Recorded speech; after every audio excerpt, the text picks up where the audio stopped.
शिवसेनेचे आमदार संजय गायकवाड आपल्याबरोबर आहेत। संजय गायकवाड जी, धनंजय मुंडे यांनी राजीनामा द्यावा ही सातत्याने मागणी होत होती आणि थेट आता राजीनामा घेऊन मुख्यमंत्र्यांच्या सागर या निवासस्थानी त्यांचे सुय सहाय्यक गेलेले आहेत आणि आता मुख्यमंत्री त्या सगळ्या संदर्भात बोलतात। नाही, हा एक चांगली गोष्ट झाली की जनक्षोभ इतका प्रचंड वाढलेला आणि ज्या पद्धतीनं हत्या झाली आणि त्याचे व्हिडिओ फोटो आल्यानंतर लोकांमध्ये प्रचंड प्रमाणामध्ये भावना तीव्र आहेत आणि म्हणून हा तर राजीनामा आधीच यापूर्वी व्हायला पाहिजे होता, पण त्याने उशीर केला।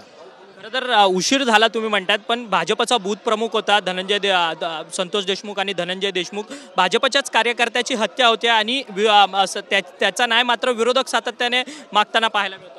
नाही, आता हत्या करताना जो जी गुन्हेगाराची प्रवृत्ती असते त्याला काही पक्ष वगैरे नसतो आणि यांची हत्या झाली ही मानवी हत्या आहे त्याच्यामुळे, आणि ती इतकी क्रूर हत्या आहे त्याच्यामुळे विरोधी पक्षच काय, आता सुरेश धस पण भाजपचेच आहेत, त्यांनी किती दिवसापासून तो प्रश्न लावून धरलेला आहे, त्याच्यामुळे विरोधी पक्षाचा बरोबर तो असं नाही आहे, मित्र पक्षाचे लोक पण मागणीसारखी करतात आहे।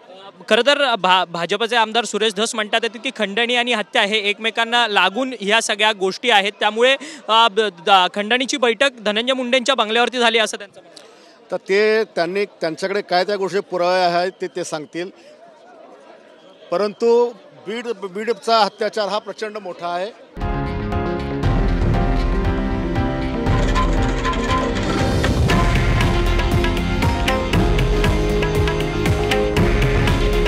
हे आहे देशातील नंबर 1 न्यूज नेटवर्क आणि आपण पाहत आहात TV9 मराठी।